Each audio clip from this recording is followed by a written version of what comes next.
মূল জিনিসটা হচ্ছে যে শিক্ষা খাতে আমাদের আরো অনেক অনেক বেশি ইনভেস্ট করতে হবে। আমাদের অনেকগুলোরই প্ল্যান আছে, কিন্তু আমার কথা হচ্ছে যে আমরা কতটুকু ডেলিভার দিতে পারবো। আমার তো টাইম আনলিমিটেড নাই, আমি একটা কাজ হাতে নিলাম, আমি এটা করতে পারলাম না, সেটা তো ঠিক না। তো সেই জন্য আমরা প্রত্যেকটা কাজই আমরা দেখছি, আমরা যেটা করছি যে এটাকে একটা পুরো একটা জিনিসটাকে আমরা পার্ট বাই পার্ট দেখছি, যে একটুকু আমি এখানে ইন্টারভেন করতে পারবো বা এই জায়গাটা একটু ইন্টারভেন করতে, সেই অনুযায়ী কাজ। তো শিক্ষা কমিশনে ওইটা ইউনিভার্সিটি কমিশনের ক্ষেত্রে কি আলোকে আসবে আপনার সামনে দেখবেন, আমি মানে অতি শীঘ্রই দেখবেন, আমি এটুকু বলতে পারি।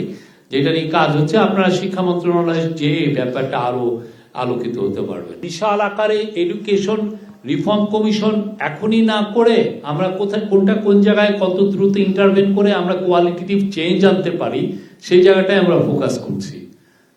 হ্যাঁ, এটা বাইরে যেটা বলে যে লো হ্যাঙ্গিং ফ্রুট, মানে এটা খুব যেই ফ্রুটটাকে আপনি খুব দ্রুত পারতে পারেন, মানে পেরে ফেলতে পারেন, সেই বিষয়টা আর কি, যে এই জায়গাটা আমি ইন্টারভেন করলে আমার একটা কোয়ালিটেটিভ চেঞ্জ আসবে, সেই আলোকে আমরা এই কাজগুলো হচ্ছে।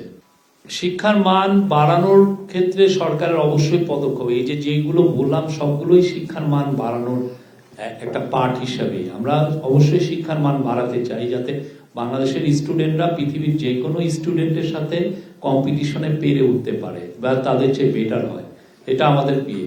আর শিক্ষার আপনি যেটা বললেন যে বেসরকারি স্কুলে, সেটা আসলে কি, এটা ইজ এ রেজাল্ট অফ আমরা যে বছরের পর বছর ডিকেডের পর ডিকেড আমরা শিক্ষা খাতে যে ইনভেস্টমেন্টটা করার কথা আমরা সেটা করি নাই।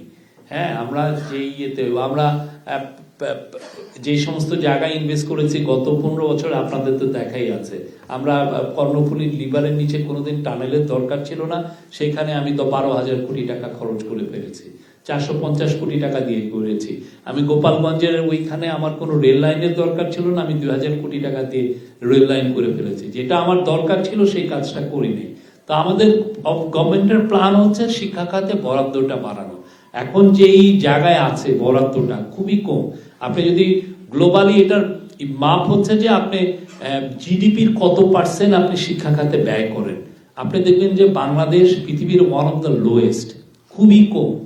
মানে আমার বাজেট হচ্ছে 70 বিলিয়ন ডলার, তার আমি আসলে কতটুক আমি আসলে শিক্ষা খাতে ব্যয় করছি, সেই জিনিসটা তো এত বছর ধরে এটা হয় না। এবং আমরা এটা নিয়ে খুব বেশি লেখালেখি করি নেই, সিভিল সোসাইটির থেকে অনেক বেশি যে আওয়াজ আসার কথা ছিল সেটা আওয়াজও আসেনি।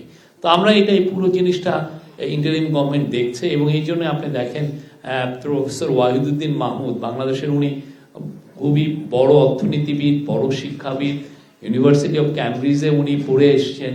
হ্যাঁ, তোমরা আরো অনেক স্কলারলি কাজ আছেন, উনি এটা নিয়ে কাজ করছেন। এই যে আপনি যে বললেন, এটাই বোঝা যাচ্ছে যে মানে কত শিক্ষাটা কত ব্যাপ্তিময়, মানে কত বিভিন্ন বিষয়। আমাদের প্রত্যেকটা জিনিসে আমাদের ইচ্ছা হচ্ছে শিক্ষার কোয়ালিটেটিভ চেঞ্জ আনা, সেই জায়গাটা কোথায়, যে সমস্ত জায়গায় দ্রুত ইন্টারভেনশন করলে আমরা রেজাল্ট পাবো সেটাকে আগে ফোকাস করছি। বাট ওভারঅল সবকিছু নিয়েই কাজ করার আমাদের ইচ্ছা আছে। স্কুলের টিচারদের যে ট্রেনিং, যদি ট্রেনিং ভালো হয় বা আমরা যদি পাঠ্যপুস্তকগুলো রেশনালাইজ করতে পারি, তাহলে হয় কি, সেক্ষেত্রে অনেক ক্ষেত্রে কোচিংও লাগে না। মূল জিনিসটা হচ্ছে যে শিক্ষা খাতে আমাদের আরো অনেক অনেক বেশি ইনভেস্ট করতে হবে।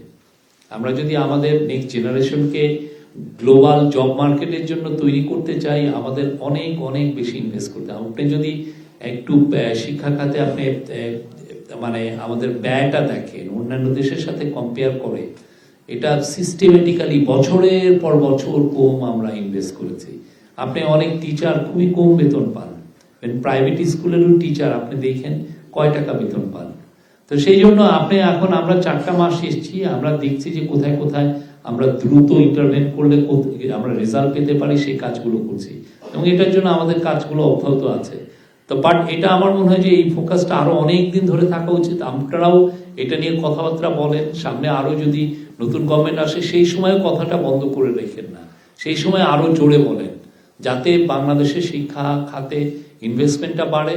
আমরা জিডিপি অনুযায়ী, অন্যান্য দেশগুলো দেখেন ওরা জিডিপি অনুযায়ী কত বাজেট ইনভেস্টমেন্ট করে, আমাদের দেশেও সেই রকম যাতে ইনভেস্টমেন্ট হয়।